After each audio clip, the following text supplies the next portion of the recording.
afternoon, good evening, or good morning, folks. See you here at this man always George Page, aka the Emperor of Female Combat Sports Talk, coming to you live on YouTube. That's my other crown, the Female Combat Sports Talk. I don't get to use it too often. As you know, I am the Emperor of Female Bodybuilding Talk, but I am a fan of combat sports, particularly ladies who fight in this sport, whatever style or technique you have in combat sports, be it boxing, MMA, bare knuckle, whatever, you're a welcome guest. So, folks, this weekend we have a big event. It's UFC 315, and on the, as you know, I'm a big fan of ladies in fighting, and on the co-main event is Valentina, the Bullet Shevchenko versus Manon the Beast Fariat. As you know, I'm going for my girl Valentina to this day. Crossing my fingers. I think she gets. So we have a lovely. She works in the UFC. She's one of the top ladies in the sport as a quarter woman. She's like Mick. She's like, Mick, cut me. So that's a different style compared to boxing. We have the lovely coach Carolyn Wester, and she is a coach trainer. She's all around amazing lady, and her story is amazing. I actually my Aunt G a lot, and just stuff that I saw her working with some kids. I said, who's this lady working with these kids? I mean, and she just beat them down, like my mom used to do us. Beat them down. And I said, let me reach out to her and let her hear a story. So, welcome, Coach. So, how you doing? Thank you. I'm doing great. It's beautiful here today, and I've got about a week off where I'm back on the road, and really happy to speak with you. Oh well, man, I appreciate that. I'm happy to speak with you on the road again. So, man, I'm gonna ask you a question. What got you started? My son wanted to wrestle, and I took him across the street to Stanford University to their youth club program. And I was just watching for a while and got interested and shared some thoughts about what I saw. And some of the athletes wanted to know why I saw what I saw. And I told them what I thought I saw, and they felt it improved their wrestling, and it took off. Yeah. So your son got to it. Is he still into it? How old is he now and what he's doing now? He's 28. No, sir. This was in 2005. That seemed like forever ago almost. It does, like a lifetime, right? Feels like a lifetime. Yeah. Yeah. My daughter wrestled too, but she didn't start till after my son was wrestling. But they were really serious about it. My daughter was more interested in water polo. Water polo, just sit in the water throwing it. Like she wanted to do girly stuff, Well, it's interesting. Water polo is way harder than wrestling because you have to tread water and wrestle with someone, and they can pull you under or anything with their legs, and you're in like 8-9 feet of water trying to throw the ball and defend yourself from other people. It's what's the word? I can't think of the right word, but it's deceiving how hard it is. It's really hard. So anyway, I took my son over to Stanford, and that's how it started. It was a very unusual beginning. Well, yeah. Well, the thing is, that's good that you supported his passion for something, and then it got you interested. Were you ever into sports when you were younger? Did you ever compete, like wrestling or any other sports? No, wrestling wasn't an option for women when I was growing up. I'm from the last generation of daughters who were raised by women who were told that their big job was just to look good. And my mother was a little bit anti that and had a professional career. And so I swam and rode horses competitively. But I swam, I had swim team practice, and I would swim, a couple 100 laps every practice in elementary school. And then I rode horses. But my parents weren't super organized for us to do. They had big careers, and their focus was really their careers, and people just didn't worry about getting girls to soccer and field hockey and anything when I was growing up. I was like right before that time. Well, my parents, they were sharecroppers, so they had to work, and right. That was their life. I can understand that, and those back in the days with like June Cleaver, she's dressing in pearls and vacuuming, cooking. I mean, no woman do that now. You'd be lucky a woman could make you a sandwich. So right. Out with pearls on and heels. I think that if the show Mad Men, probably the male characters and female characters in that TV series most reminded me of my parents' crowd. My dad was a politician, so we went from Kentucky for the state capitol to Washington, D.C. when the candidates that my dad worked with went to the U.S. Senate. So we had lots of socials and parties and, mixers and fundraisers. And I had to go to all of those types of things growing up. Yeah. Like I said, you have When very I tell interesting people background. now, when I see anybody from my childhood now, I say that I'm, a coach, or they Google me and see what I do. It's almost hard for them to comprehend because it wasn't part of the plan. Yeah. So what was the plan before then, before you really got into what were you doing before you got into it? I did something called turnaround in venture capital. So if a company had venture capital firms that put a lot of money into a company, a startup, and they hadn't hit all their milestones or they needed to raise more money, I was the kind of person they brought in to help streamline what they currently had, maybe help them decide some products they needed to start creating, and then weed out the finances so it was as lean as possible, so it was the most attractive for acquisition or to be sold. Wow, that's pretty good. That's like right about the 80s and 90s you were doing this? This was the early, we moved to Palo Alto in 1999. So this is 2000. Well, it started a little bit before that, but in Silicon Valley in California. We moved there at Thanksgiving for 1999. Yeah. But then when did you really seriously get into the whole thing with wrestling and being training?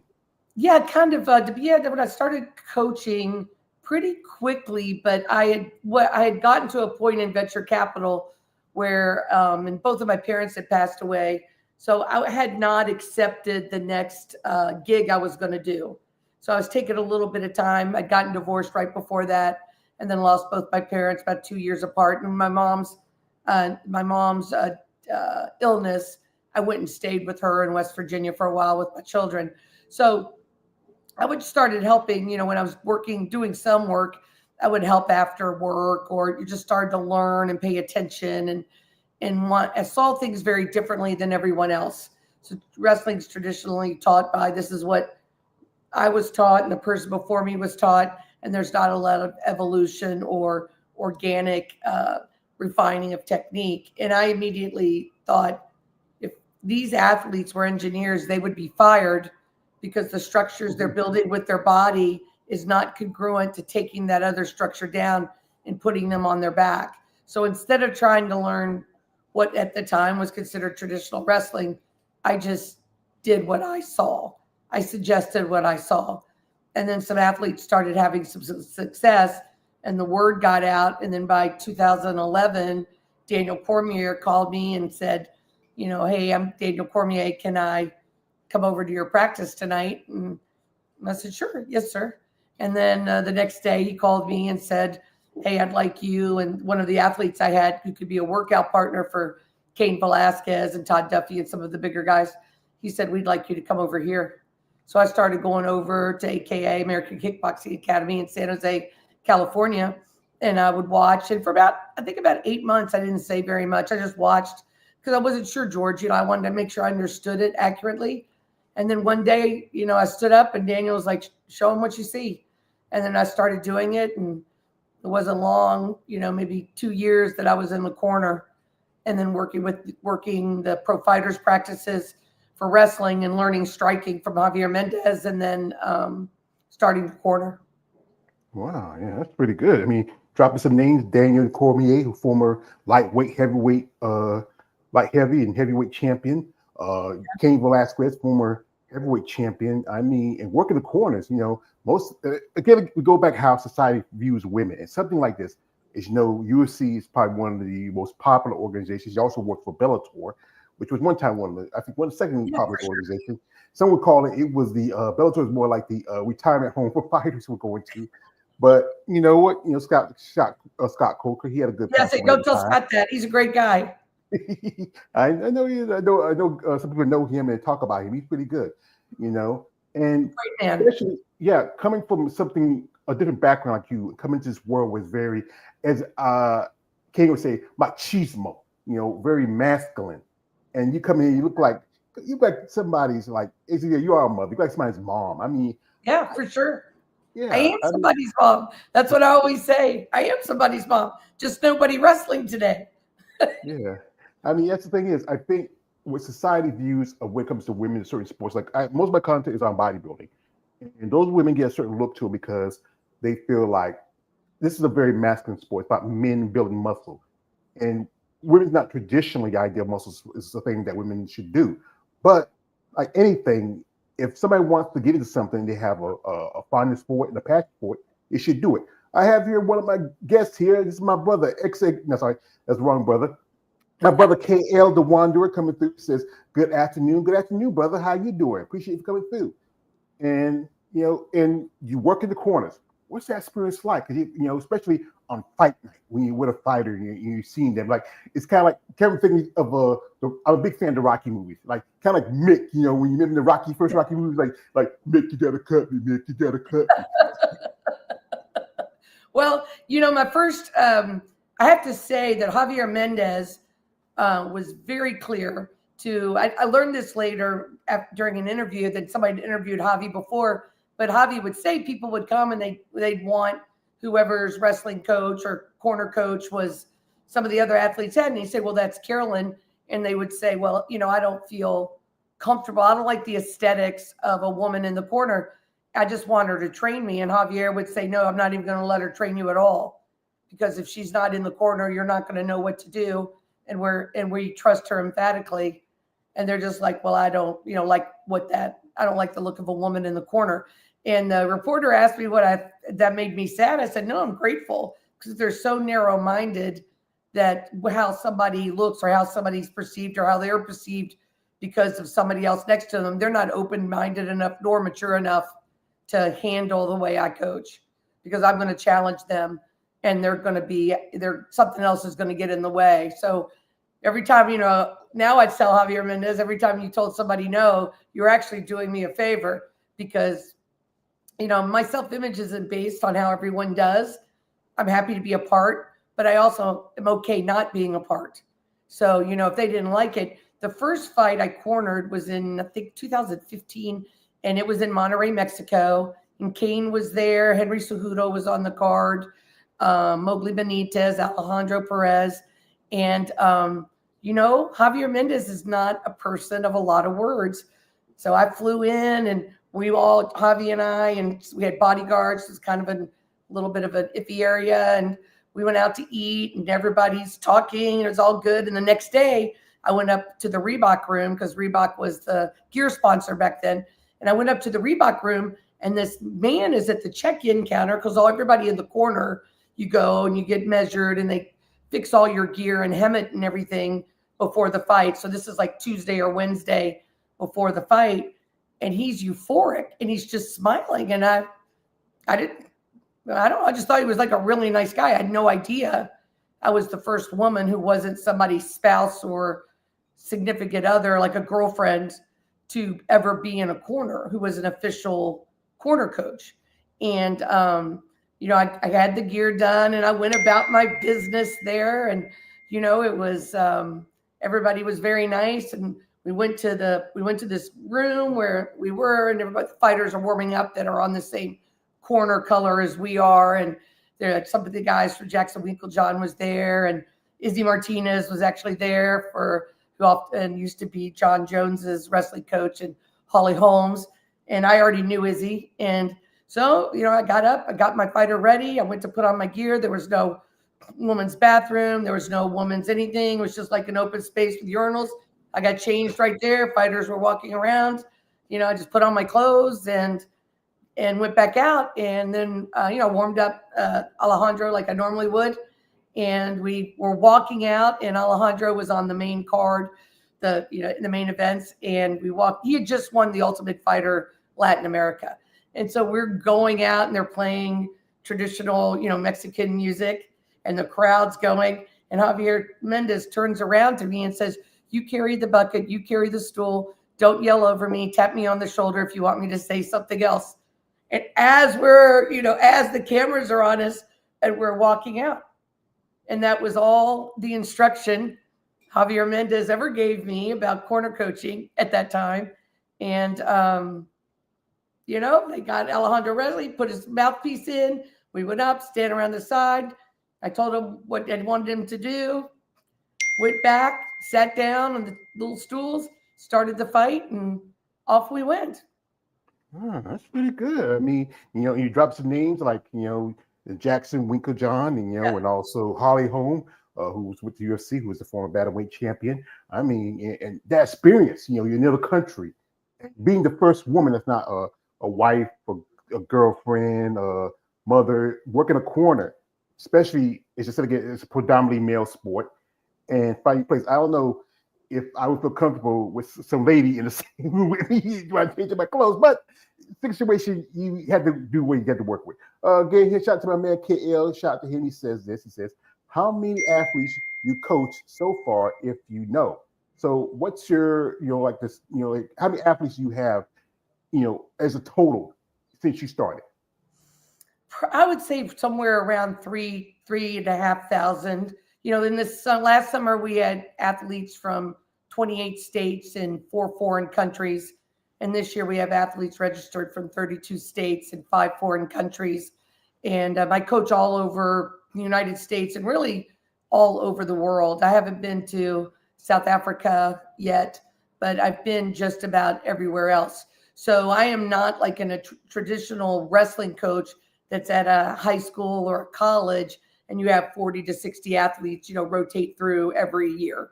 I'm not like that. I have people, well, 1 week I'll have 6 or 7 youth athletes under the age of 12 who are all the very best in the country at their age, weight, and their age and weight. And then I'll be in Vegas working with some jiu-jitsu athletes. And then I'm over at the UFC working with like Paulo Costa, or down in Southern California working with Luke Rockhold. And Cheeto Vera was just there that day. So I worked with Cheeto for a while. I mean, I'm pretty popular, and I'm booked out, but it's hard for me to name all the athletes, especially not all the state wrestling champions or national wrestling champions. And, a lot of, of course, they all go to college, so most of them. So I've coached a lot of people. If you go through our Wrestling Prep Facebook page or my Instagram, you can see a lot of people that especially on the Facebook page, because we used to hold practices in Sunday in California, and 200 to 300 athletes would show up from all over the state and start wrestling about 9 to 10 a.m. and finish at 4 in the afternoon.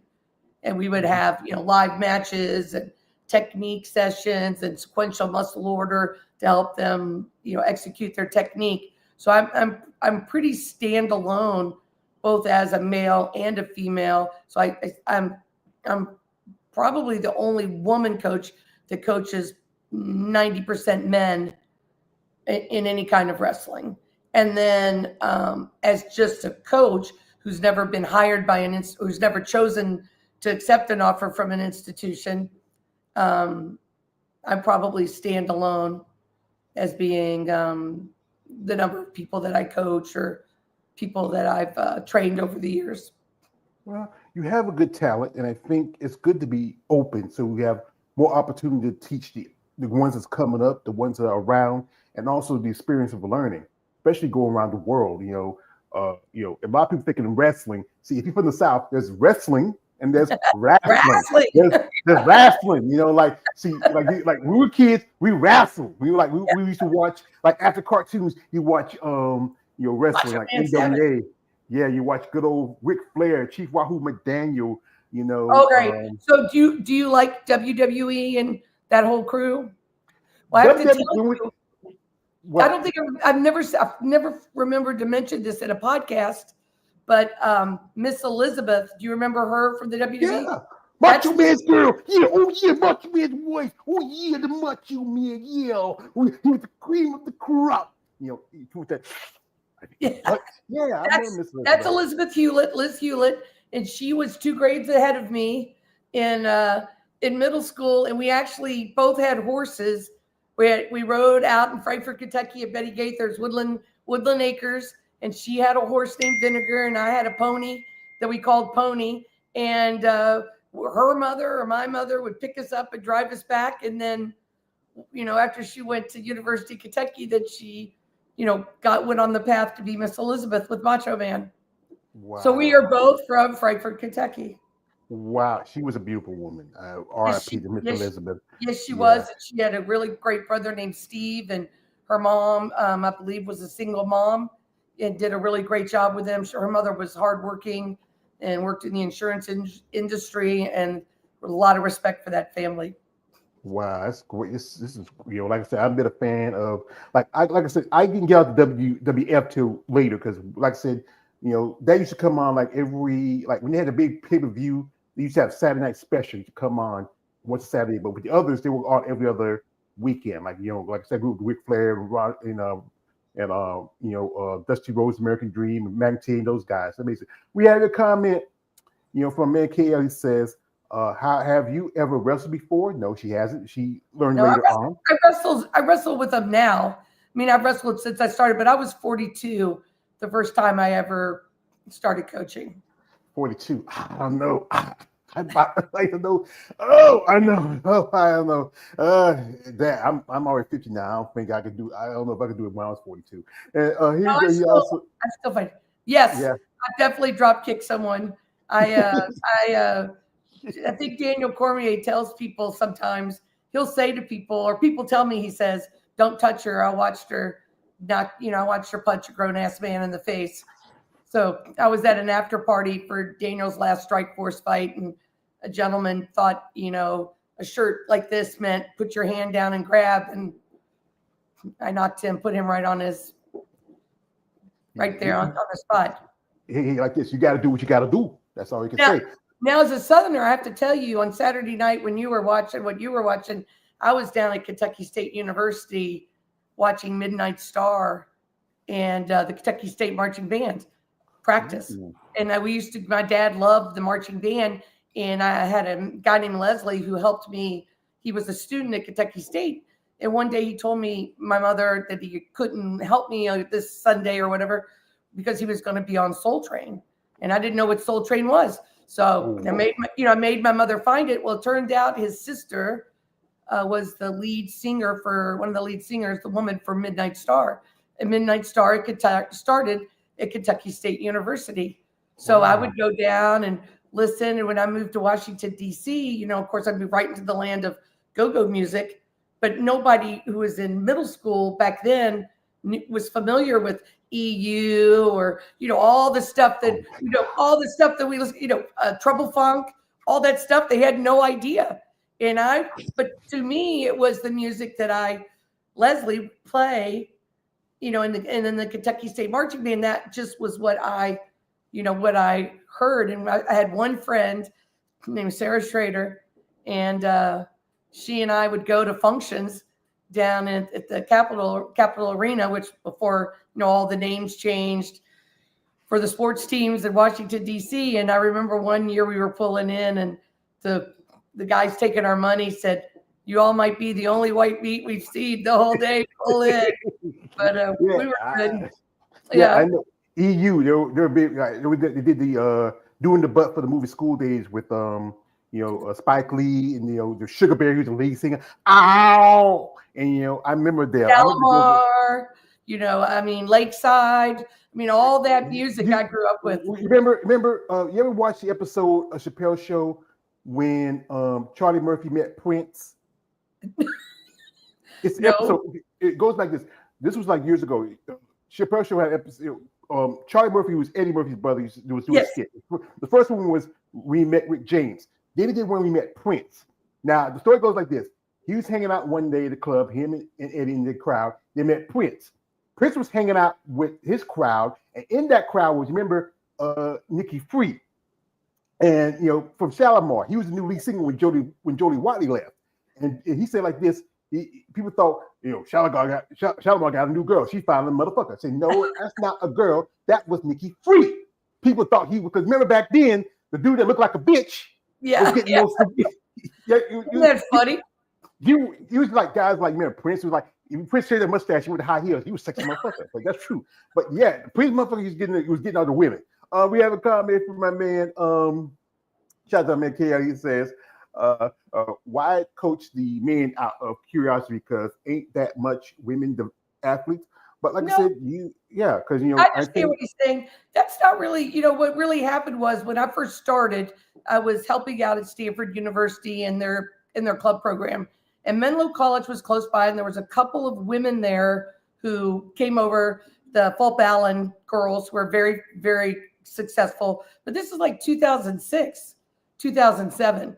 And at that time, I think there was a couple of women who had placed at the Olympics, but it wasn't a big sport, and that was just the market. There was no women's wrestling in the middle school or element or the high schools in California. And California, I think, was the first one that eventually sanctioned women's wrestling. I live in Virginia today, and they just sanctioned women's wrestling this year, literally 20 years later than when I started. And when my daughter wanted to wrestle, she wrestled at the end of her elementary school into middle school.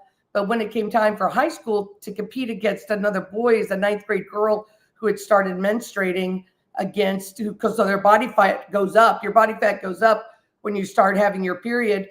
And then to be wrestling against a boy who just gotten the first hit of testosterone and their body fat has dropped, no matter how good her technique was, the strength was too much.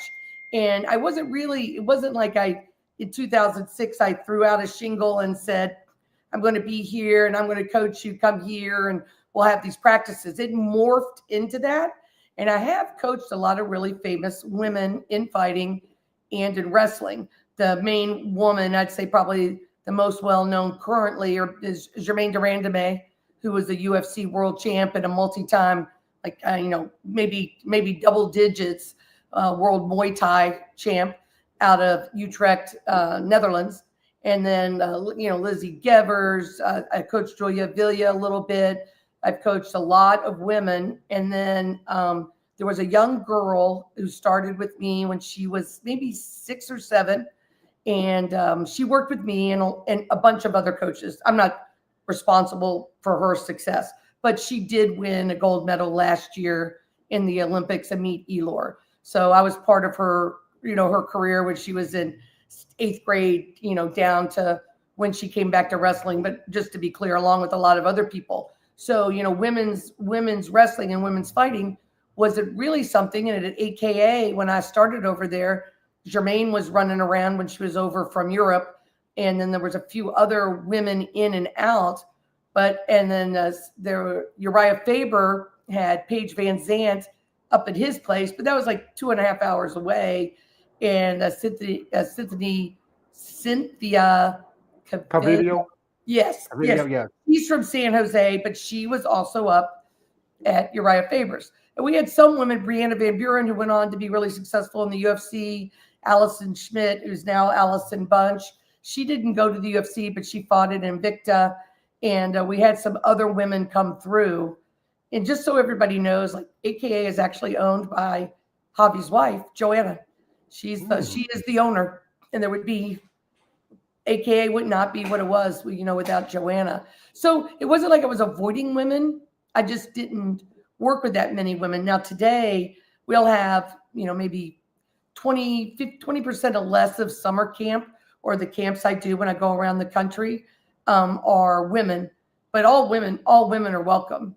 Yeah. One thing is like with women, it takes the time for it to get onto something like that, because instead of getting, it's a very Greco-Roman wrestling is a very male-dominated sport, but it takes a while. I'm seeing some women doing quicker, like certain man. She started her own, I think, her school of camp a while back. I think she had one of her wrestlers go to the Olympics, I think, last year. That's the same woman I worked with as a child. Sarah started working with her, I believe, 3 or 4 years ago.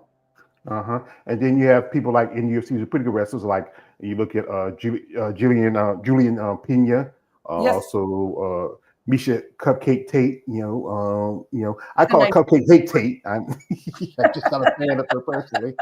But yeah, I think everybody has to find their place when they get to any sport. Here we got a comment from he says, is Miss Elizabeth still around? No, she's been gone for almost 20 years, I think. She had passed away of an overdose. Yeah. Also, he's an idiot. Who was she? She was with Lex Luger. Lex Luger. Yeah, because now he's in a wheelchair now. He's working with DDP. He just got get into the WWE Hall of Fame last month Oh, at WrestleMania.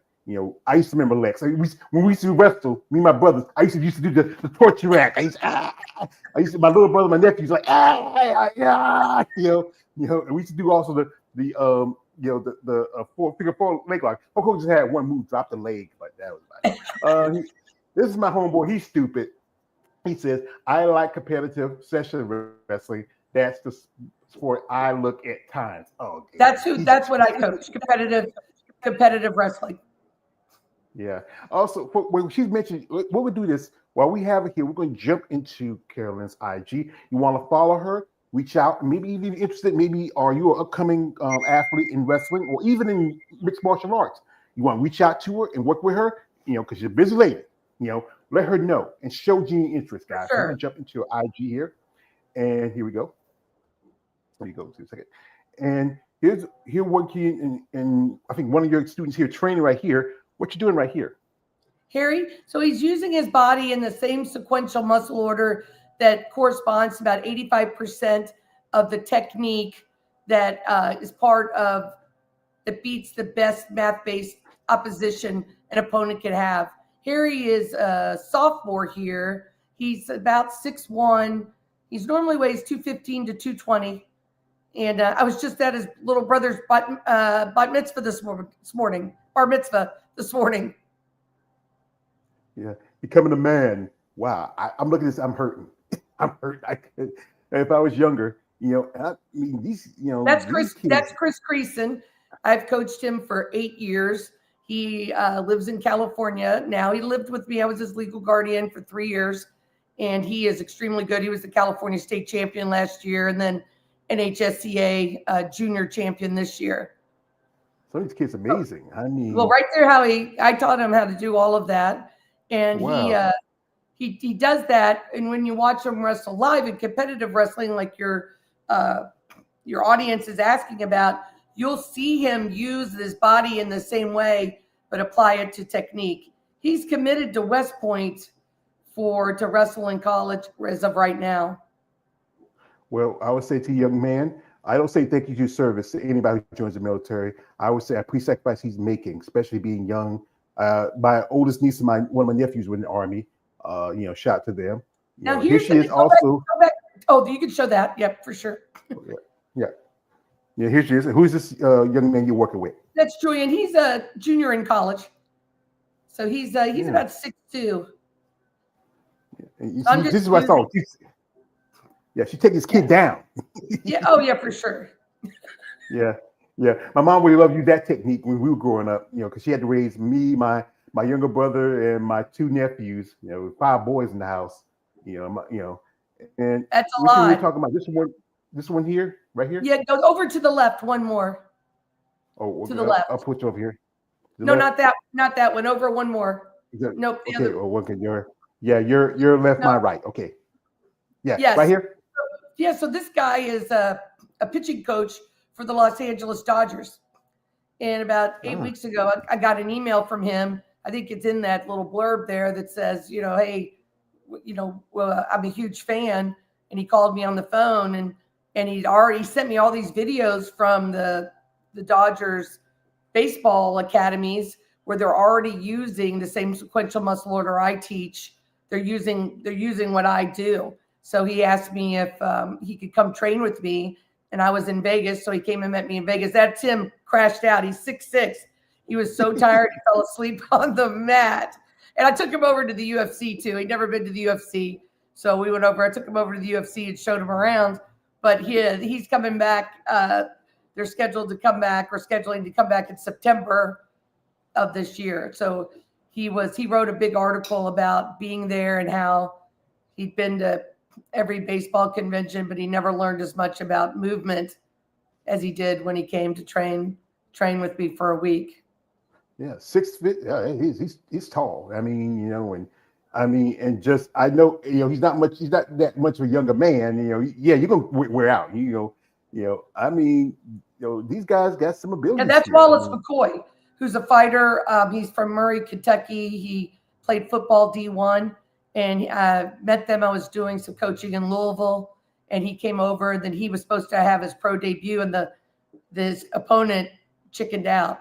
Oh, yeah. Didn't show up for weigh-in. But here he is, like he's learning to use his body in these ways. So what happens is they get extremely sore, George. But what's more important is they recognize how much of their muscles they're not using, and they're not using it in the correct order. Normally, when they see what the athletes do I work with, they say, I never can do that. And I say, you actually can. So we spend a lot of time training stuff they didn't know they could do. And then their technique and their explosiveness, increases dramatically. Wow. I mean, I wish I could do it. I got 2 pounds. Yeah, I wish I could do it, but I got 2 bad knees like Stone Cold Steve Austin. And this is cute, the little boy. Oh yeah, Mason. That's Mason Hong from Oregon. He's coming out for 3 weeks this summer and to camp. That's Andrew Morgan, the athlete who was with you, who I've coached since 2013. But Mason is now 6, and he is. I was just out with him at Reno Worlds. He's a really, really fantastic kid who's got that attitude, who tells me before his matches, hey, listen, I might not win this match because I haven't won or lost my last match, coach, but this is how you learn. So, he's just a baby. He's doing all this. Just a baby, isn't he cute? Just a baby. I mean, it makes me think, like, I'm a great uncle, and I have nieces and nephews, some of them about that age, some a little older than that. And here she is doing some Q&A. If you want to listen to it, I will pull it up here. This is Coach Carolyn Wester for Wrestling Prep. And as we roll into camp season and training season, we've had a lot of questions about training at Wrestling Prep. What's it like? Questions about body leveraging, about specific technique, about how it translates. And so what I've decided to do for anyone who's interested, on Sunday, April 13th at 8 p.m. Eastern Time, we're going to hold a Zoom call. You can sign up. It's easy. If you go to the bio here that says wrestlingprep.com/links, you can click on there in the place to register, and you'll automatically get an email back with all the information. So if you have questions for me, Carolyn Wester, questions about Wrestling Prep, questions about how we train, anything regarding summer camps or training programs, please join us on Sunday, April 13th at 8 p.m. Eastern Time. Thanks. Well, that's great. Good. How was that event that you had? How was it? Good. I was surprised. I thought, we get 2 or 3 people, but we had I think over 50 people on the phone, and we answered a lot of questions, and we went for 2 hours, and people had good questions, and I think it was, very helpful for people. I hope. Yeah. Here you got some comments. This is from my man. He says this. You should look at the video. Says, yeah, he has agility. Yes, he did. They do all. Amazing. Also says, Carolyn, you can take me down anytime. Oh God, he's like, you gotta watch out for. That's I used to, when you're on dating apps and people, now I just say I'm an athletic consultant, but I used to say coach, and they're like, what do you coach? Wrestling? Oh, you want to wrestle with, I'm like, I tell you, knock you out. Yeah, I tell you, doing my content, especially within the bodybuilding, I have heard stories, and guys, like, we get on social media, like, one thing I tell, in my interviews, I say, guys, we follow these ladies. Here's one of my rules: no D pics. Don't send that shit to them. Be respectful, because you know what, you're doing something that's seriously your life and your career, your job, and you enjoy what you're doing. But people need to be open-minded, understand that. I know also, like, again, there's always anything can be sexualized. It's easy to sexualize something, especially wrestling. I remember when we were kids, especially when we were boys, we used to wrestle each other. And sometimes the girls want to fight and wrestle. But yeah, remember, it says again, girls are going to the age when they're starting, body started changing. Boys, our body started changing. And, we wrestle with girls. The girls going all out. We just copping a feel. So, we're pervy that. We're boys there. Shout out to a man here says, what a lot of muscle training with your knees. Yeah, I can't do it. My knees, I got 2 bad knees like Stone Cold Steve Austin. Right now I am thinking about getting knee surgery on ones like bone on bone. But that's something I will say really helps, especially if you're somebody who just wants to get in better shape and to train, because good to learn movements and stuff like that. Yeah, for sure. We have a if you're bored one day, or someone's bored and they go through my Instagram, they're going to see reels of people that are in their 40s and 50s doing this same movement. And I work with a lot of people online. If you're not somebody who wants to be in an MMA gym or a wrestling gym, there's really not wrestling gyms for adults, but in an MMA gym or a BJJ gym, some of them work with me online, and they're always like, should I do 30 minutes or an hour? I think I can do an hour. I'm like, let's do 30 minutes the first time. And then after about 10 minutes, they're like, oh my gosh, I'm so glad I didn't ask for 60 yet. But you need to, if you have knees, like I have a ripped meniscus at both knees, and the only thing left for me to do would be to have my knees replaced. So I cortisone up and just go back to it. But I worked the muscles in my quads and my hamstrings and my calves in a specific order, so I could push from the top of my calf to my lower hamstring to my upper glute without activating my knee. So my knee is never registering the full weight. I'm bypassing it with a straight line from my lower hamstring to the top of my calf. So if somebody is injured and they're interested in working online, then I'm happy to do it with them. Yeah, that's good, because I think that's one thing. Online coaching has really blown up. I think mostly because during the pandemic, it was tough for a lot of people to be in. Like I know, especially they limited the amount of people inside of a gym, or it was tough. But I think it broadened opportunities because I lucked out. One day I get this call from Daniel Cormier, and he said, "Yeah, well, yes." We are sort of like siblings, like a little bickering. So anyway, so he said to me, "Hey, Carolyn, are you all do you have a nonprofit too?" And I said, "I do." And then the next thing I know is one of the managers he works with reached out to me, Danny Rubenstein, and said, "Hey, Daniel has got this gig with the UFC, and for every piece of work he does, he gets a cut, and he wants to donate it all to Wrestling Prep." So during the pandemic, we coached over 1,200 individual athletes for free online because of Daniel turning that whole UFC sponsorship of him into the Wrestling Prep nonprofit. So it's very kind and very generous of him. He is one of, by far, my biggest supporters, and I trust him emphatically, because he did something one time that could have lost him his entire sponsorship that was paying all his bills, and for his wife at the time, Lena, and their children, in order to stand up to somebody who thought sending pictures and comments like you're describing to my phone was okay.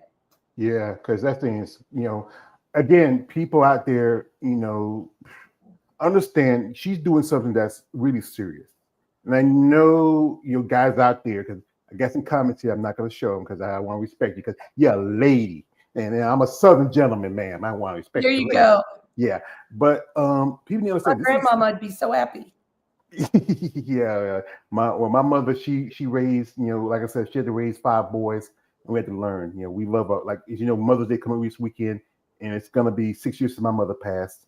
Because I was like your situation. My mother was sick. I was taking care of her for a long time, and I started doing this content just because I was mostly focused on bodybuilding. But I met a friend of mine. His name is Shelton Harris, and he does content on MMA and mixed martial arts. And we said, George, well, do what you like to do. And I started talking bodybuilding. Also, I was doing some good bit stuff with MMA and stuff like that, but because a lot of my focus on bodybuilding, it's hard to get some contacts and get some interviews. But I got the opportunity to interview a couple of young ladies who just did who fought on Invicta last month. Joy Kendall and also Jamie Inden. And Joy is a BJJ expert. Tell me this: what makes the difference between BJJ and wrestling? Yeah, I think for women. For women, I would say is less physical, less colliding. There's less colliding with your opponent as opposed to manipulating them with a gi or even without a gi. So a lot of times, I'll give you a perfect example. Javier Mendez asked me to work with his BJJ practitioner at AKA, and he was going to be in this tournament. And I said, tell me what normally happens. Well, the match starts, the bout starts, and they grab my gi and then they pull me down. And I'm like, oh, so what's the criteria for who grabs whose gi first?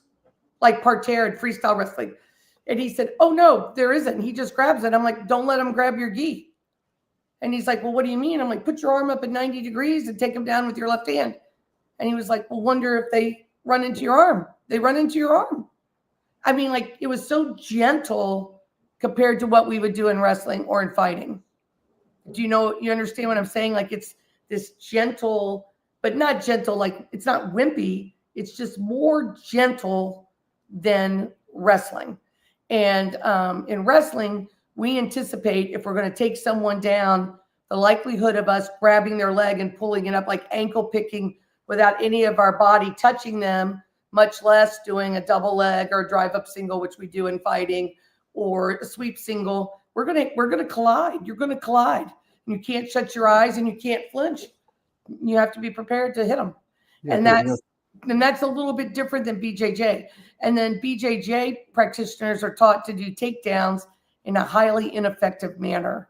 And that's what's so, I probably do 30%, 40% of my coaching now at BJJ facilities and gyms around the country. And they're just so shocked that how much better they can shoot, but that they actually have to collide with the person. So let's take Helen Maroulis, and what a legend in women's wrestling, right? She's an Olympic gold medalist, 2-time bronze medalist, and she went and competed in her first, IBJFF World Championships, and she won because she could take everybody down.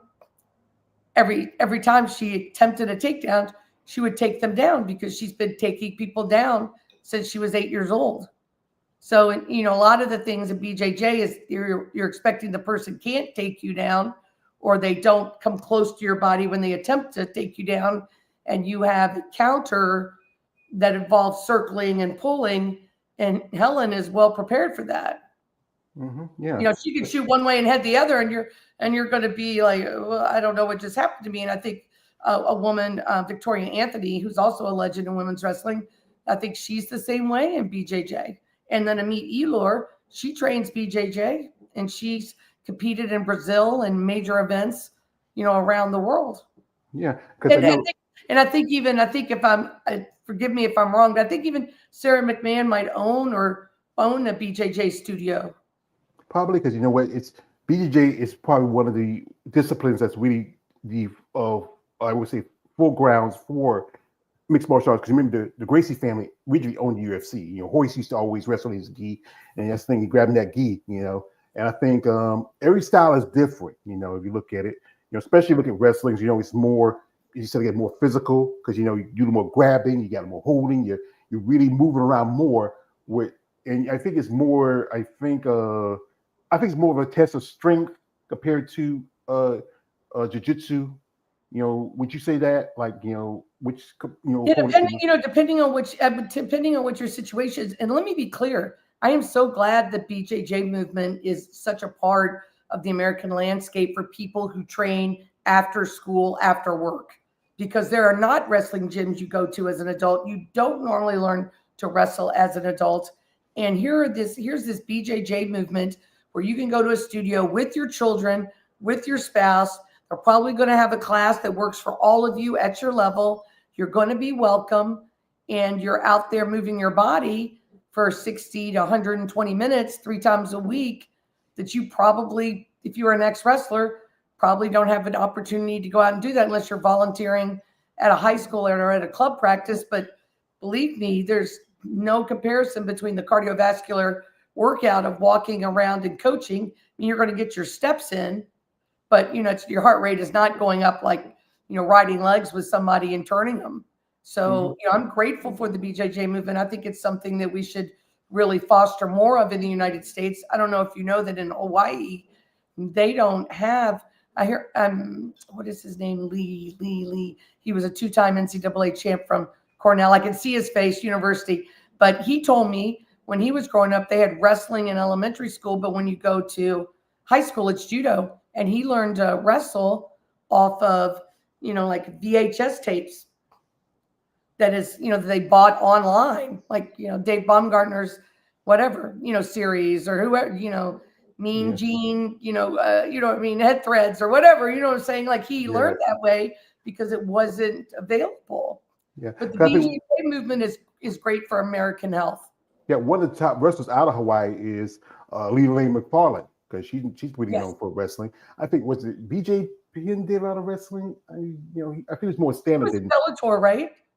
BJ also did, UFC. He was in the early days, and Oh, then I thought after a you were talking while, about a woman who was in yeah, Bellator. it's BJ Penn. But yeah, Oh, BJ Penn. yeah, I was BJ just saying Penn. Layla McFarland. Yeah, Lee McFarland. Yeah, that's Bellator. Yeah, also, I think she might have retired because I think she's over now with PFL. They got, they bought out Bellator. Here we I got hope, a I comment. hope the PFL, works out. They've been good to my guys so far, but a lot of our fighters that were in Bellator never got a fight. And Aaron Pico, who I know his family well, I'm not responsible for his successes, but he just signed with UFC.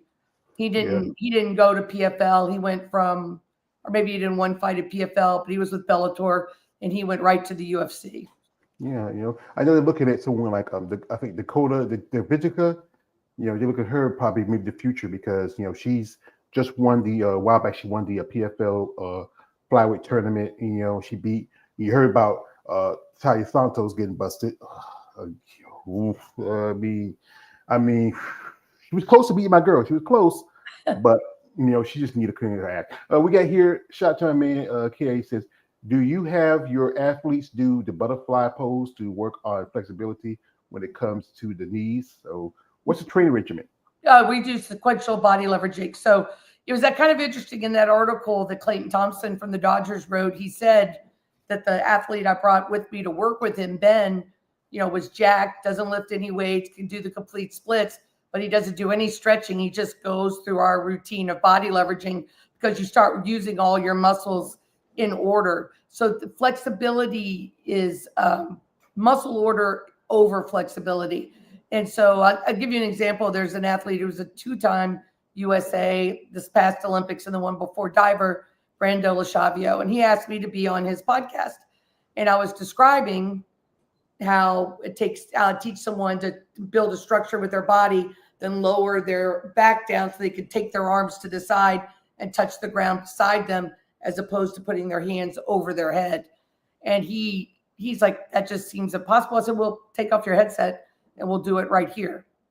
And I literally walked him through how to do it. And I helped him build a structure with his body that was so strong from his hip bones to his glutes and calves that he was able to use his transverse ab right at the where his underwear line would be, and literally just lower himself down by taking that muscle back while keeping the other muscles engaged. So people think that what I do is a form of gymnastics, but gymnasts who come to me, male or female, when I ask them, because I admire gymnastics, but gymnastics is a sport where you're scored based on the shapes you make in the rotations you complete.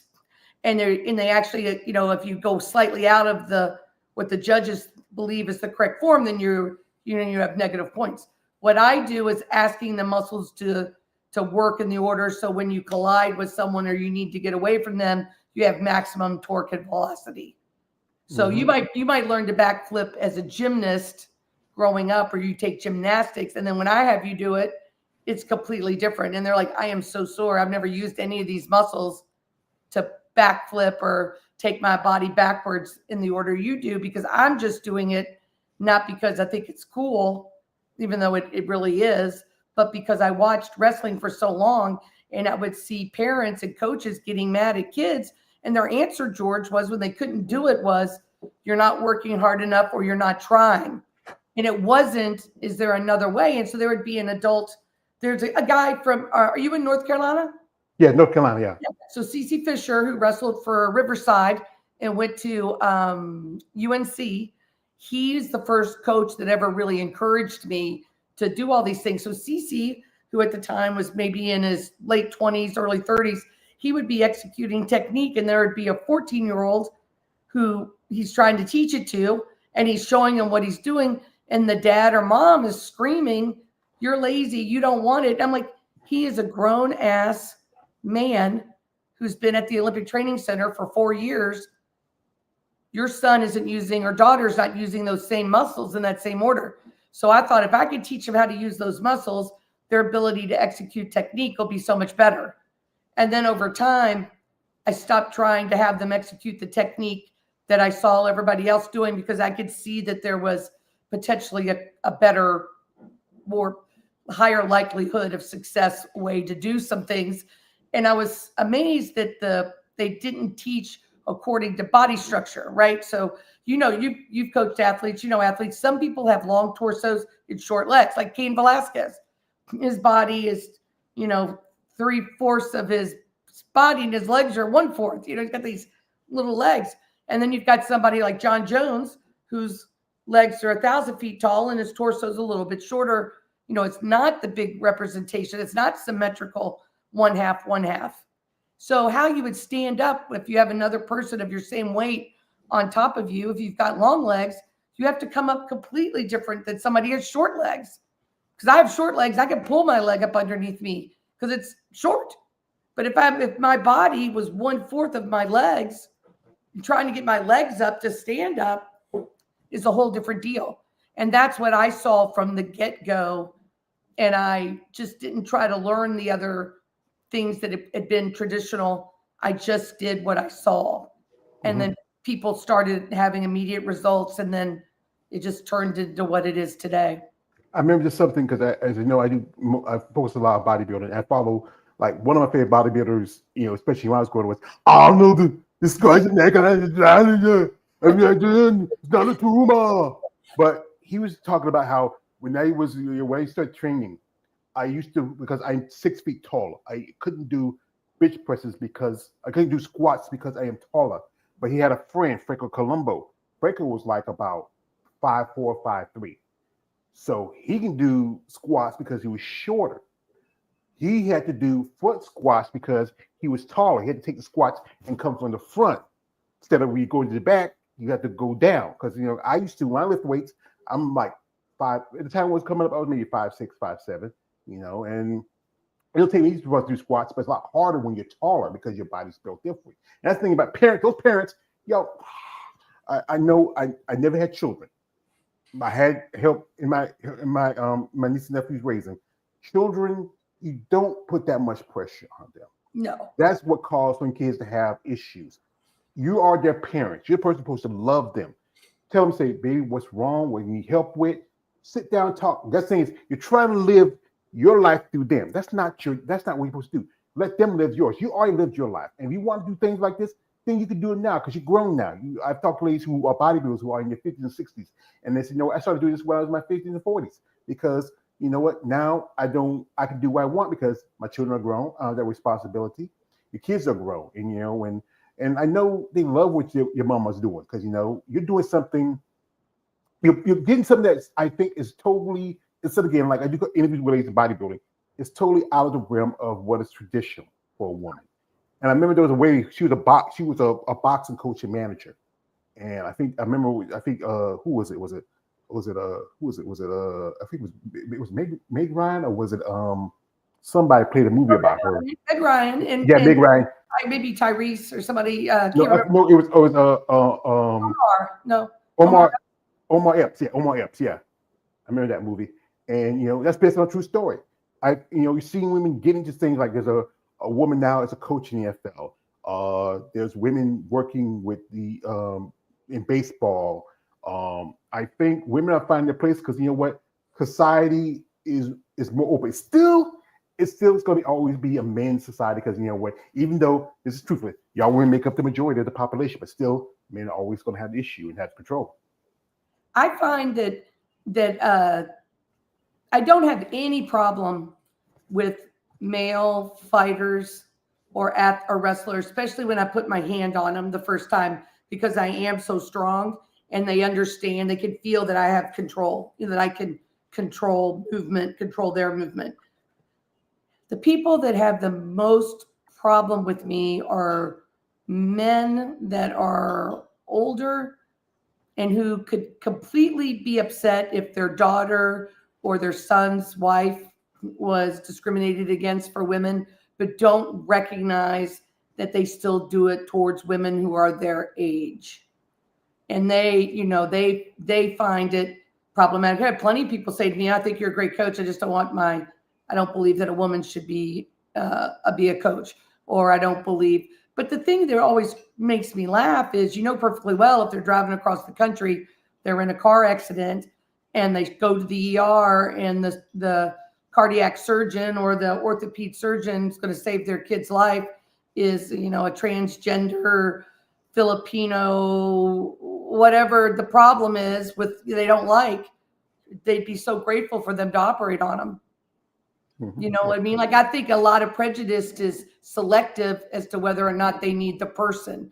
And I don't think everybody recognizes that they do that. But what was been interesting for me is just the assumption that I am a coach, that I'm not well educated, or, I live at a certain level. And this is my view from my place and where I live. This is my, sheep. I'm nice. Yeah, yes. And people are talked down. And so a lot of times they'll want to call me at late at night and talk about or scream about their kids thing. I'm like, hey, it's late and I was with your athlete all weekend. Can we do it later this week? And they'll be, no, this is when I want to do it. And I'm like, well, it doesn't work for me. And they'll say, well, maybe this won't work for me. So that's cool. Right. Yeah. I'm okay with that. I'm okay with that. Yeah, it's like that scene from Dark Knight Rises when that guy's talking junk to Bane and says, "Do you feel that? You think you have control over me?" He said, "I give you a lot of money to teach my kid, and you think that's power over me?" Yeah. I mean, I think some people need to really be open-minded. Even I have my prejudice, but doing It's really interesting. Years ago in California, this coach called me. He was mad because one of his athletes that he had released, I helped him find a new place. And he said to me, well, I'm the head coach at such and such university. I think you need me. And I said, I had 800 kids here for the last 3 weeks. I think you need me. And he said, do you know why everybody hates you? And I said, no. And he said, because they can't fire you. We can't get you fired. And I said, I realize that for someone that's in their mid to late 40s to come into this sport and be able to make 4 or 5 times what you make without having to have a job with an institution would be extremely frustrating. However, that's not my problem in any way. Mm-hmm. Yeah. That's the thing is people have now that guy and I are friendly. You know what I mean? Like, people change. Friendly. Got friends. That's different between hey, how you doing? He said, that motherfucker, I can't stand it. But yeah, that's the big difference. And I think people need to learn that. I think if you're a person who knows your basically, excuse my language, man, know your shit, it shouldn't matter what sex you are, what color you are, what gender you are, whatever. It's just if you're open and willing to be educated and open and willing to learn, just be open-minded to it. Like, it's just about understanding. That's one thing I talk about on my content is that be willing to understand and be willing to wonder. Like, athletes tell me that they have their coaches and trainers, and they have people telling them, hey, I don't want my daughter to be as big and muscular as you. But if you don't follow the work, if you're not consistent, not disciplined, not eating to feed your muscle. Yeah, because that's one thing. That's like in bodybuilding. You need to eat, you need to feed. It's one difference between that because it's part of the process. Like back in the day, used to be wrestlers just starve themselves to try to make weight for competitions. Sometimes, some guys even develop eating disorders because of that. Yes. But now you got to realize in wrestling. Yeah, you got to realize that it's important to feed the body. You have to have a diet. You have to eat the right things. Like, this is something I'm asking, especially being a fat man. What do you like? Especially you're not a competitor, but what do you like to do when you're like, especially at home when you're cooking? What's that thing you love? So yesterday I made salmon. Today I made some tuna. I like to make bison with sun-dried tomatoes and onions and mushrooms. And I try to eat like that. I have to eat a fair amount of protein to keep muscle, on my body. And so, and it's gotten a little bit harder as I've gotten older, to keep as much muscle as I've been able to keep. I don't lift, but I move people around. And just in the last year, I started to seek outside exercise besides just wrestling, because I could just feel that I needed it, because of age. but it's just part of the process. You know, if you're going to coach people, you're going to have to eat well, and you're going to have to, and I love any steak, but you're going to have to eat well, and you're going to, have to self-analyze. Is this working? And is my weight going up? Is my weight going down? Is my ratio to muscle increasing? Am I drinking enough water? Why is my stomach upset? Do I need some kefir and get out of the dairy? What is it? And a lot of people don't like to play that game because they're working and they're raising kids and doing other stuff.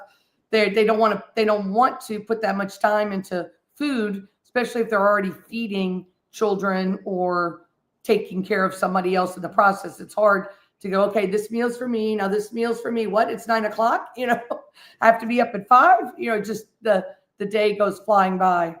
Yeah, because I do, like, a lot of ladies who I interview are mothers like yourself who have kids and responsibilities. They have to prep them. Sometimes the kids like to eat the prep food with their parents, but generally most of the kids, especially like you got a little 6-year-old. I don't know if he wants to eat broccoli and salmon every day. He likes to have a little burger every now and then, and everybody has things that helps in their process. You and I were raised by mothers who didn't ask us what we wanted to eat. They fed us. They fed us, and that was that's the way it was. I mean, we didn't have any. I mean, I've been at summer camp before, and kids will come up and go, I don't like what they have in this dining hall. There's like 4 different options there. And I'm like, okay. And they're like, are you going to do something about it? And no, absolutely not. Call your mom, have them come get you. Right. Yeah. Get a plane ticket, head home. I'm not doing that. And I think that's also part of the problem with kids today. Plus the internet is just giving them so many options to see. And there's a big sense of martyrdom of kids who start wrestling who are mediocre, like in a mediocre program. I don't mean mediocre like it's not great that they're wrestling. They're just not a top 3 school like Blair or SEM or one of those programs. They're just, okay in their area. Well, they love to say, oh, I've had to cut weight. Oh, I haven't had water in 4 days. Oh, it's like this big martyrdom. And then they post it all over social media with this food porn. And then as soon as they get through weigh-in, they're shoving down, ice cream and donuts, and then they wonder why they gas out in the first period, and they're teched in 24 seconds or something ridiculous. Yeah, I know a lot of bodybuilders who are foodies. They love food porn. They love like watching. Some eat good stuff, but then they love watching stuff where I feel watched this one thing where the guy took honey buns and seasoned them, wrapped with bacon, and smoked them. And I think I can find that link. I seen to you. It looks good. I mean, it looks good. I mean, but no. I have one athlete. He's an adult now. His name is PJ Klee, and I went with him to a tournament. It's the first time we were in the same hotel room together, and so everywhere we would go, he told me before we went. We flew from California to Ohio, and Jason Welch met us there, and he said, "Coach, we have to go somewhere because I have to buy all my food for after weigh-in." This is like maybe a day and a half before weigh-in. So we go to Trader Joe's, he gets all this stuff, and then he builds like this shrine. You know how you have 2 beds in a hotel room, and then there's that one table in between with the 2 lights and the plugs and the alarm clock and the Bible in the drawer. So there he built this pyramid of all the food he's going to be able to eat after he made weight. It's hilarious. But he didn't eat half of it, I don't think, but he did eat some for sure. But I've seen kids, when they're cutting weight. But, for us, what we try to do, especially those 2 athletes you saw, Harry and then Chris Creason, is that I'm like, why don't we just skip this making weight part and just get good at the weight we are? Mm-hmm. Yeah, that's better because because one thing is it's hard to fight those desires, especially as people. We love the taste of food. Food is how the great late Orson Welles says, we live to eat and we eat to live. And it's part of the process. And the right foods help you along the way. As my other half says, sometimes I have a particular thing about something. I'm just a criminal. I just don't have, I just do. And there's some things that particularly have my interest. I mean, and you know what you like. And I like, my favorite is Chinese food. I mean, you go to a little buffet place, you get there, you're like, but now I get old. Yeah. They don't actually eat that. I learned that a long time ago. That's the stuff they give us who goes there. They eat more rice and some, protein, stuff like that. I remember I used to work this cold storage place, and we used to sell these. We used to stack and shake off chicken feet. I used to have the monikers from China and whatever Asia. You know, I said, somebody told me, why did Biden say, what they do is take they fry it like popcorn and pop it in their mouth. You know, everybody has different things about it. Shout out, this is we have here Jacina Felix, I think this is. Hey. Yeah. Love Carolyn's Roman's mom. Now this woman is exceptional. So this woman, Yesenia, her son Roman is young, and they came to Washington D.C. and trained with me. And then I've been to their place in Georgia, and they'll be up for the summer. But what's so great about her is that she understands and stands up for her son in every environment. She's not an overindulgent parent that says, don't hurt my son. But if there's somebody who's 2 or 3 years older or weighs a lot more and coaches want them to compete, and then if Roman gets one up on them and then the other kid gets mad and takes a big swipe at him, that's illegal or something, she will stand up for them. And she and her husband Chris are exceptional people. They'll be up here in Virginia for the majority of the summer. I think they're getting an Airbnb and will be up here staying, but she is awesome. Well, thank you, Jessalina coming through, and I know she's not one of them. I'm gonna watch one thing. She says, "Don't be a baby." When I coach her son online, and a lot of parents will just leave it to me to do it. But if their kids are really young, her son's not old, so her son's young, and I'm talking to him online. But she'll say, "Roman, no, you go right back to doing what we've agreed you're going to do." And she won't. Some parents get worn out. She doesn't get worn out. She's a terrific parent. Well, that's a good thing. That's one thing. Children need good parents to support them. Also, let them know, hey, you got to do what you got to do, and it's tough. Like I said, my mom had to raise me, my brothers and sisters. My father, he was in and out. Like my other side, my father was a drunk and a fiend. And my mother never liked it, not one bit. But you know what? It's good that these kids found a passion for something, and people like you who are helping them out. I mean, they need both that hard, rough coach, like yo, coach, and you also have that is your mom. You have that mom energy too, because you know what? I think that's one thing. I think, especially dealing with young men, they want somebody that exudes that same thing of strength and confidence into them, but also that same thing of love and concern. You have to walk that fine line, because you say you were a guardian for one of your students for 3 years, and you probably appreciate that, because I know, yes, like anything, children need all the help in developing, and they grow in the process. Yes, that is for sure. There is a woman that I met in Florida named Jane Tingle, and she is an extremely good women's bodybuilder out of England. And she had come to the United States so her son could have an opportunity to train BJJ and wrestling in the United States, and moved her whole business. But you have got to meet her. She is outstanding. And I'll send you all of her information, George, because she is somebody you will really admire. So she's still able to compete. She's still able to train, and she's raising a young man on her own who is now, by far the best wrestler and BJJ practitioner in England for his age and weight, and a rising star in the United States. Well, like I said again, you got my link. Just send it to me. Like I said, this is a great opportunity, because you know what? I'm happy to give any lady sport about an opportunity to share their story. I've interviewed ladies from as far as South Africa, Australia. I mean, one of my monikers is another guy. I have my other man, Jerome. I'm an international player from the Himalaya. So, and I love the opportunity to talk to anybody across the world, especially about bodybuilding, because, I'm a fan of the sport. And this is one of my other crimes. I must appear smelling sights for these muscular buff women. But doing this content, I get to learn aspects of what it takes to be, because like I said, I worked around women. I grew up, like I said, I had 3 older sisters and my mom. I worked with women. I worked at textile 13 years with women. I worked in strip club with women. What?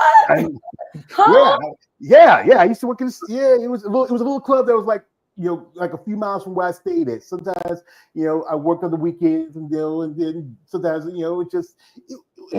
guys, you always say, George, you want to stick with all those girls. It's not that all that up to these guys. It's not all, like how Rocky Balboa, it's not always sunshine and rainbows. It can be a mean and nasty, ugly place. But you know what? I enjoyed it.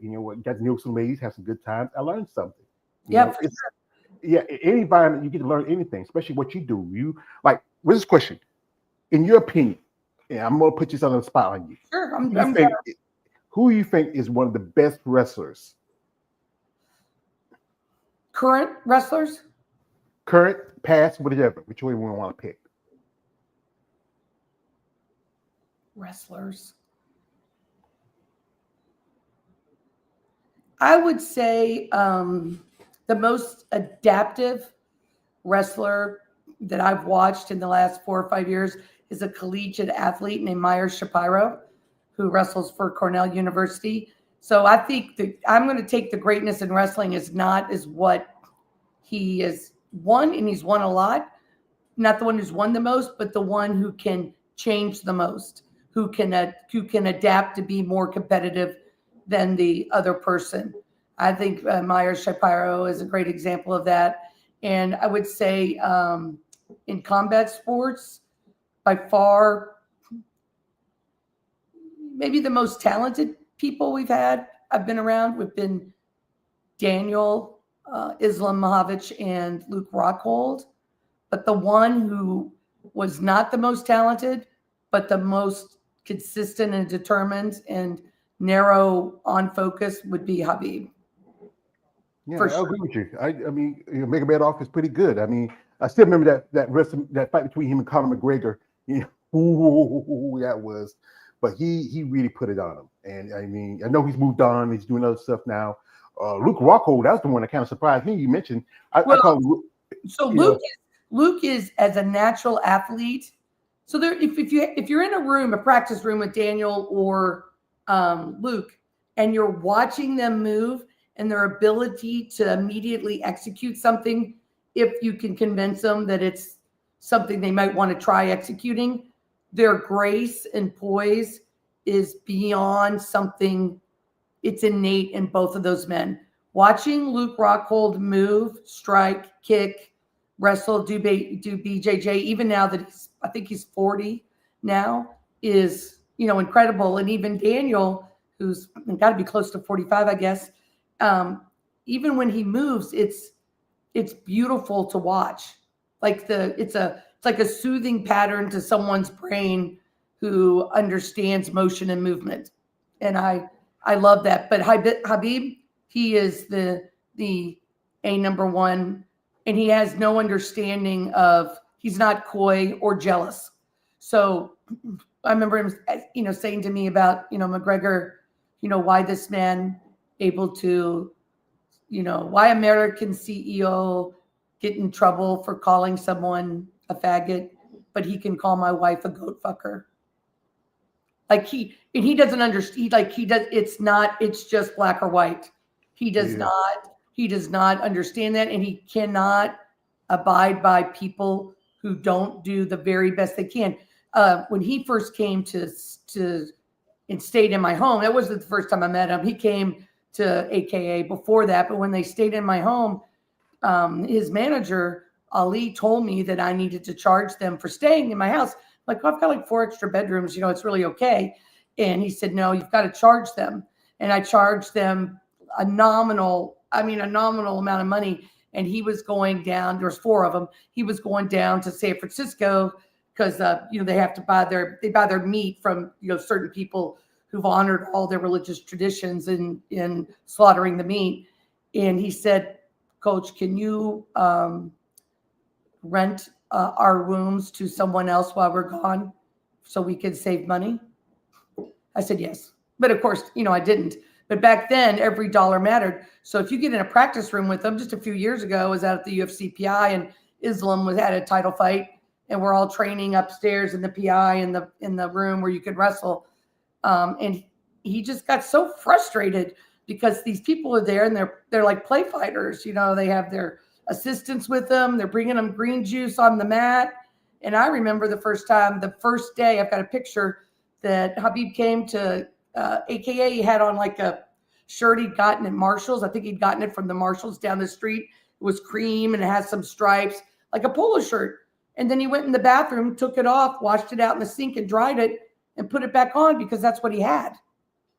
So if you're somewhere, whether you're wearing, whatever Gucci shoes those dudes like now, or you have nothing, he expects the same kind of focused effort that his father taught him that he used all along the way. So even now, they show pictures of him coaching, videos of coaching, and people are like, oh, is he just being hard because the camera's on?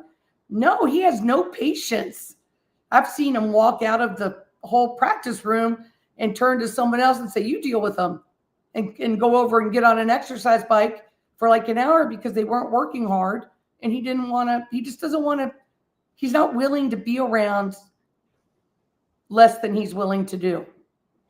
So he's not wanting to bend to fit your order unless you'll follow his order. And, that's the thing is that everybody have different styles about them. I think most people they get along, but that's not him. You have to understand what he's about, where he's coming from. I remember when he said that the reason why he stopped because his mother asked him to stop.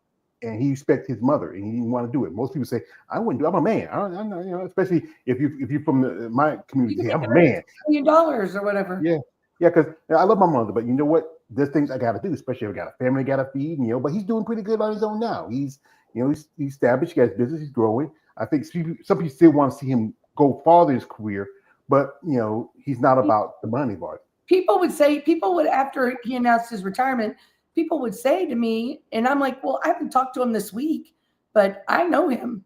He's done. He made the decision. He said all along, I think in him and his dad's plan, he would have won one more fight for that number. I think it would have been 30, and then he would have retired.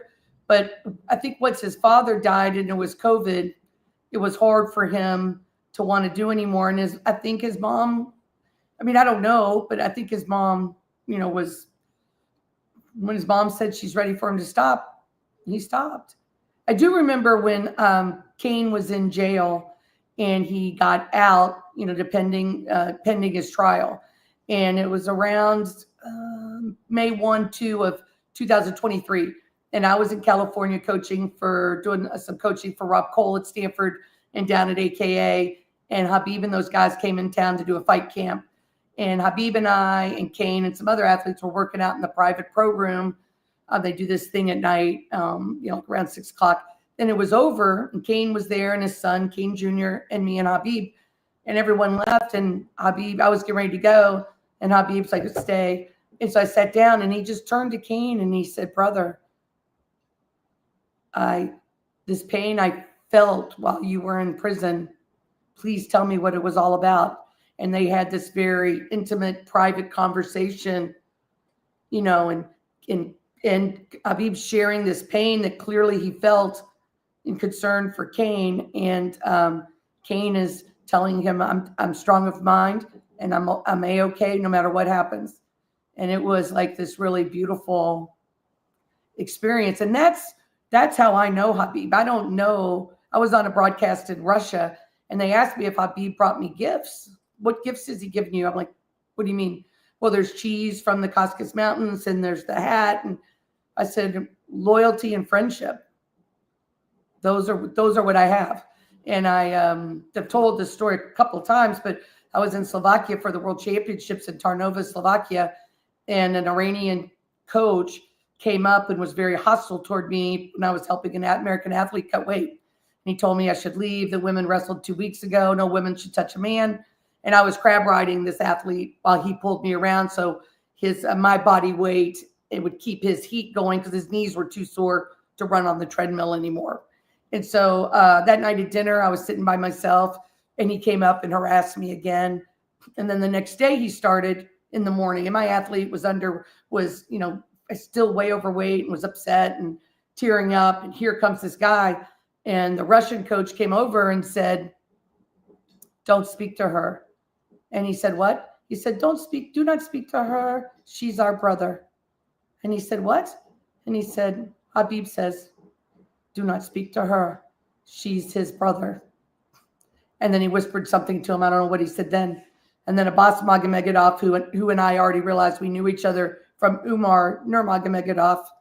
You know, they all came over and stood next to me and took pictures with me. And, you know, but that's, I'll take that any day over a piece of cheese or a hat. I don't, that's good. That's good. These men come and say, like, this is our brother. She's our brother. I mean, I say this is our sister. That's why I say that's me. But I don't think they don't catch that. They they're not trying to not call me feminine. They just don't know what is. What's the word for you? When I would text Habib and say congratulations on the new baby, he would say thank you, brother. But he means it in a. I remember when he stopped, when he first started calling me by my name after he retired. Up before that, he only called me coach. But after he retired, then I became Carolyn or coach when I would see him. So it just depends. I'm gonna see him probably here in a week or so. We're all gonna be in Vegas together. Probably. That's just so beautiful, the bond to your coach. All right, sassy dance. Just give me a moment. It'll definitely make me. I definitely get emotional when I get to see them. It makes me happy. It's like remember the movie Color Purple when Whoopi Goldberg saw her sister, or like just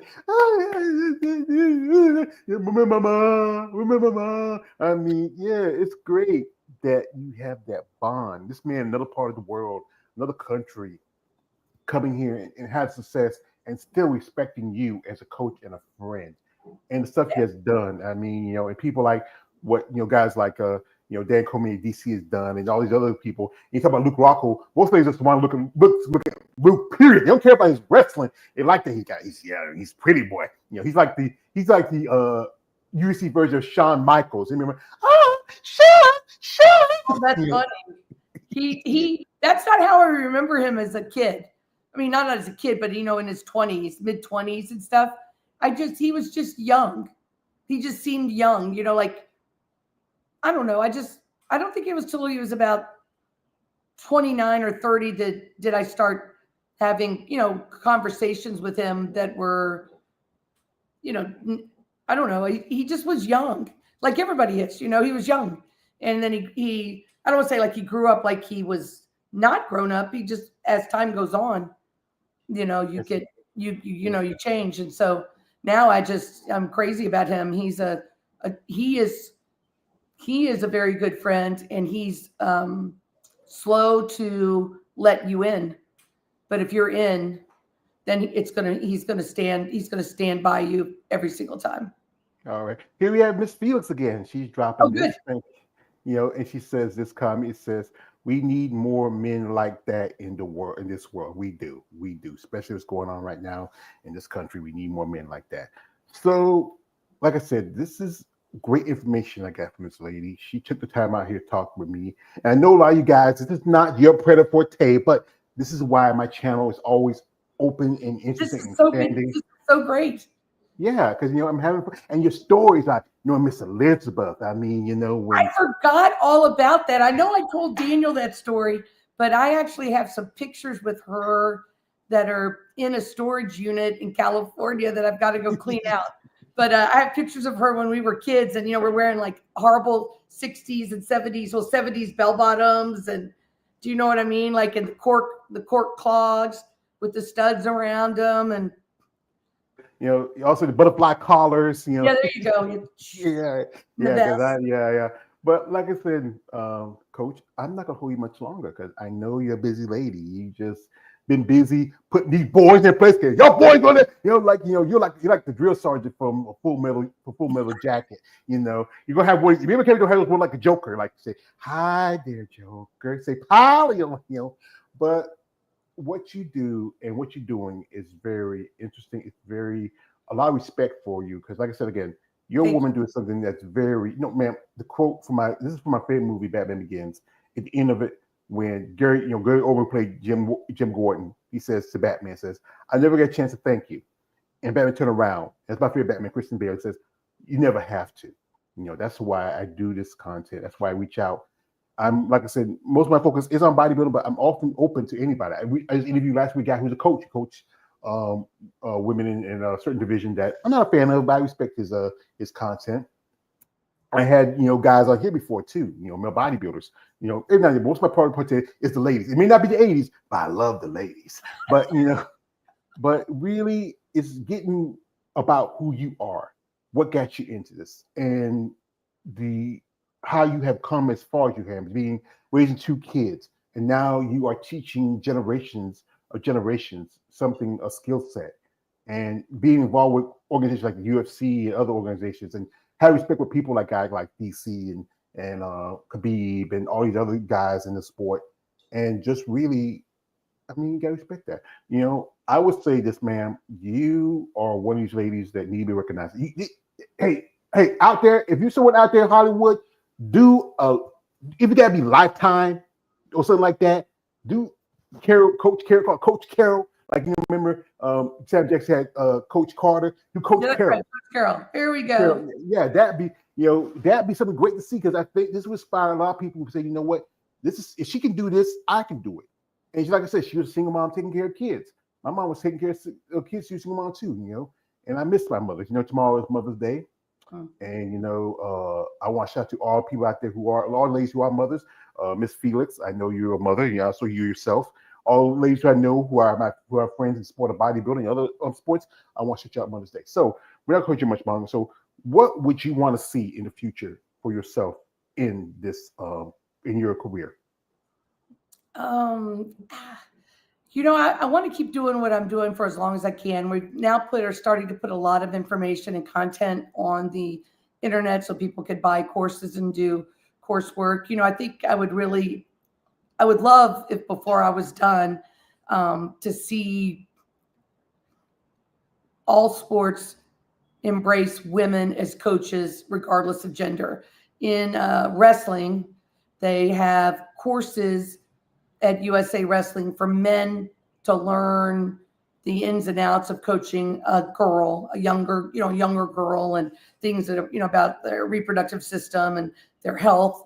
But there's no courses for men to accept women as coaches of women or coaches of men. And, it's not really been a huge hindrance for me, because I just don't care. I feel like every other person has the same anatomy I do. And, that's just the way life is. And whoever God blesses with the knowledge, regardless of gender, sexual preference, ethnicity, is who's got the knowledge. And if you're so silly not to hear it, then I guess that, you're getting what you get. But I would like things to be more open. I would like for wrestling to have more understanding of change. But I just don't know. I have to accept where I am in this process. It's not my job to change wrestling or to change MMA. I just do the very best at what I do and go where I have been successful or people feel I add to their success. And I think that's just what I do. I feel like this is what God wanted me to do, because I didn't know anything about wrestling. Not one thing about wrestling at 42. And I understand it incredibly. And then even working with this pitching coach, for him to say, I've never learned more about movement that affects my sport than I have in 3 or 4 days from this coach. I know that's my gift. So I just want to keep doing what I'm supposed to do. I never imagined I would have this career. No one ever imagined I would have this career. So I understand that as a believer in my faith and in my entity, which is just probably the same for everybody's entity, is that if I'm on the path they want me to be on, then I have very little say in what's coming next. So, I don't have a real answer, but I would like more openness and more acceptance that women can coach men, and that they can be successful based on the knowledge of the human brain that resides in a body, regardless of gender. Yeah, that's one thing. I say like this, especially when I do content on bodybuilding. Men and women, I say like this: we're the same race. We're two different. I would say genders. I say species. You know. Maybe that's probably right. Yeah, and you know, we look like we may say have something. I might have something that like you might have. I have boobs too, but you know, but I think it's the one thing that people need to be willing and open to want to learn and understand it. Like when I talk about bodybuilding, everybody think about it take steroids like that. No, that's only a small factor. It's discipline. It's it's training. You have to eat. You have to stay consistent. Even you take some of the gear some of these bodybuilders take, you're not gonna look like that person because you're not training or follow guidelines. There's more to it. And that's the thing is, if people are open and willing to listen to somebody like yourself, they look at stuff like this chick looks like she should be baking cookies, and but no, if you're blind to that and you'll see that this lady is teaching these young men and women something that most people wouldn't know to do, and she's been doing it for a long time, and she loves what she does. And as long as you love what you do, you're set for life. And you have people that support you. You have people like Miss Felix who's coming through here and supporting you. Your other students and friends that know you, and just understand that you have a passion for something. That's the thing is the passion is very important because some people don't. Most people don't want to do what you do because you know what? There's so much involved with it, and just understanding what's the work consistency, the discipline, the persistent determination.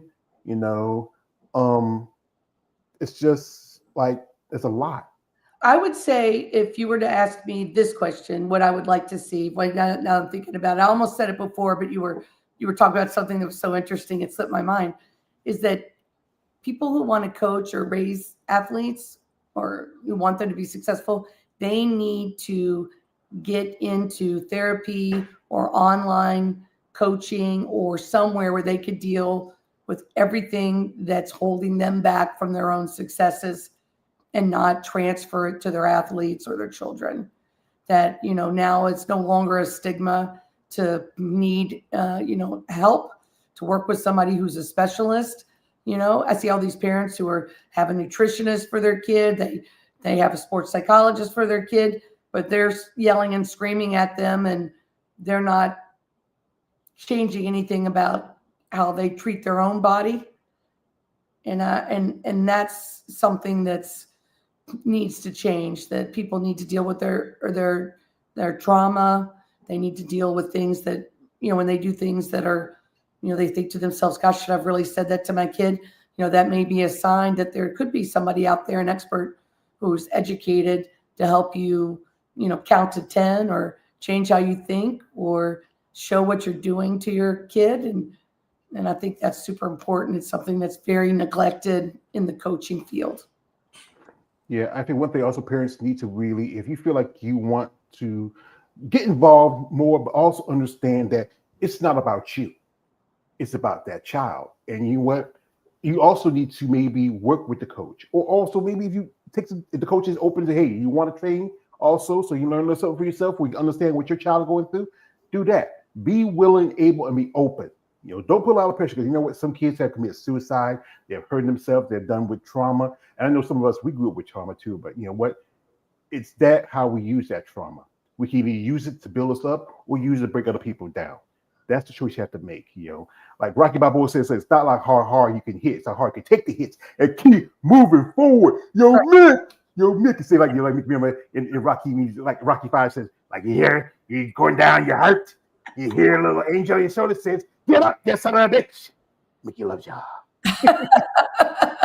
So, Coach, what's up now? You got some clients working on it. Are you going to work in corners this year? Yeah, I don't think I'm going to be any corner anytime soon, but I will be heading out to Vegas here sometime in the next couple of weeks. We have a fighter that's going to be signing, I believe, onto a major card coming up at the end of June. I got a message from Javier Mendez a few weeks ago saying, mid-May to the end of June, we're going to meet up. We're all going to meet up somewhere. And so that's coming up. And then this week I am in New Jersey to coach. And then immediately after I'm at NHSCA at Virginia Beach. And then I go to Louisville, Kentucky. And then I fly from Louisville to Choctaw, Montana. And then I come back from Montana and I go to Rapid City, South Dakota. and then I'm back from Rapid City, South Dakota, and I think then I'll be up at Steel Valley in the Lehigh Valley region of PA, and then we have our first week of summer camp, and after that I'll go to St. Louis, Festus, Missouri, come back from that, train athletes here in Northern Virginia, have our week 2 of summer camp and our coaches clinic, and then I'll be coaching for 2 more weeks, and then we'll have week 3, and then probably about the middle of August, I'll not coach for a week or 2. But this is coming in onto a really busy time. You know, I like being in the corner, but I don't. When I got into this, I just wanted to help kids go to college. I never, I didn't chase Daniel Cormier down and ask him to call me or anything. He did on his own. And, I didn't ask to be in the corner. The first athlete asked me on his own, and then went to Javier and said, he's like, best choice, and that's how that all started. So, I'm not really looking to be in the corner. I like to do fight camps. So I'll go in for, a week or so and watch and see what I say what I see and work with people. But it's a lot of work to be in a fight camp because it's a lot of stop and start, and there's no set schedule. In fighting takes a certain kind of narcissism that not narcissism like they're self-centered, but you just don't know what the day's going to bring. Yesterday's practice may have brought some more strain or stress to the body than we predicted. So wrestling has to be moved for 2 more days, and we need another hour of cryotherapy, whatever it is. I mean, it's a puzzle that's in 4-dimensional puzzle that's moving all the time. So, for me to get to go to these places in the summer and work with athletes from other places and visit other places. In the fall, I'm going to go to Scotland, I hope, and do a clinic there. And then there's some other place I like to get to Thailand, to Phuket, to see AKA Thailand and the Hickmans at, I don't think I say the name of their place correctly, but Frank and George, and then maybe a trip to Africa. So wow. You know what? I've barely been to 3 or 4 places in my life outside of North Carolina. I've never been on a plane. I don't know. You have to. If I had a friend of mine. Yeah. No, I've not. Not to get a new ID now. You can't. You have to get a special new ID. I don't get that. I had a friend of mine. He's an IFB bodybuilder. He's going to do a show in Chicago. He said, George, I want to fly you out. You better do me like Mr. T. Put something in my milk. Put something in my food. Hey, fool, I'm not being on a plane now. But I would like to. I'm hoping. I was planning to do something, but I have a damn car. It's in the shop for almost a year. I said, forget about it. I'm saving for another car. I hate. We live out the country. You know you need a car, but it's just. But I would say, ma'am, I wish you all the best of luck. Thank you. I appreciate it. Like I said again, you owe me. Thank you. I appreciate it. But you have anybody you want to shout out before we let you go? Thank you for doing this. This is it's so nice to just to talk and share and to hear all your interest and everything you've done for women and women bodybuilding. That's a sport that people either understand the discipline and find the end result to be beautiful because of the discipline and the muscles and have respect for the muscle, or it's something that people are afraid of and therefore they share negative opinion about. And I really appreciate everything you've done for women and do for women and women in sports that are unique. Well, thank you. Because like I said, I've been a fan of the sport for a long time, and doing this content, it also helped me while I was dealing with my mom's stuff because, and then when she was gone, I just had this empty spot because my woman, as you know, you remember the movie Psycho, a boy's best friend is his mother. You only have one mother. Wife's girlfriends come every day, other than children, those are kind of interchangeable unless you really love your wife, and it's like something it's just.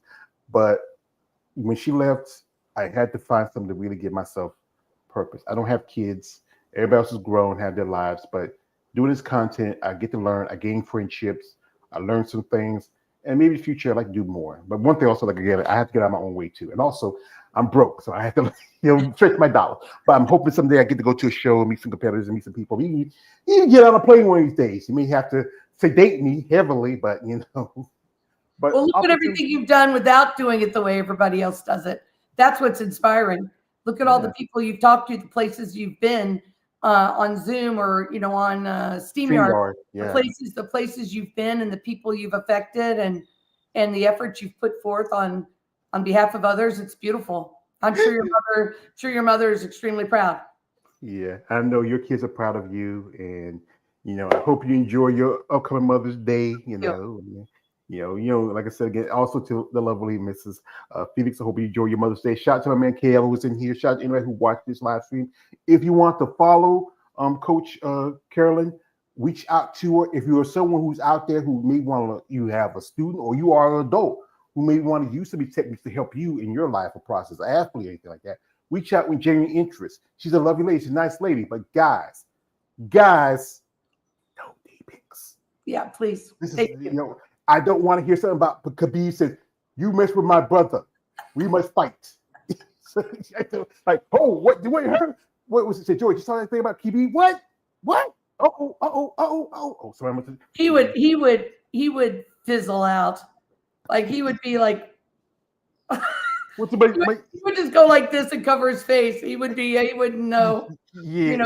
Daniel and Luke would take care of that problem. Yeah, Daniel's that's the other brother. He said, yeah. Don't mess But with anyway, folks, we'd like to thank Coach Carolyn Winchester for coming through. Appreciate your best of luck in her future. Shout out to my guests that were here. Support us. Follow her. Support her. Tonight is also the upcoming Valentina Shevchenko versus Manon. Also, you also have Alexa Grasso versus the Talia Silva. Bilal fights tonight. Yeah, Bilal Muhammad. Yeah, Bilal Muhammad. It's you see. I think it's Quebec. I think I saw some videos with George St. Pierre. That's a pretty good guy too. I mean, you heard about him. He might. So is a lovely, kind person. I really admire her. Yeah.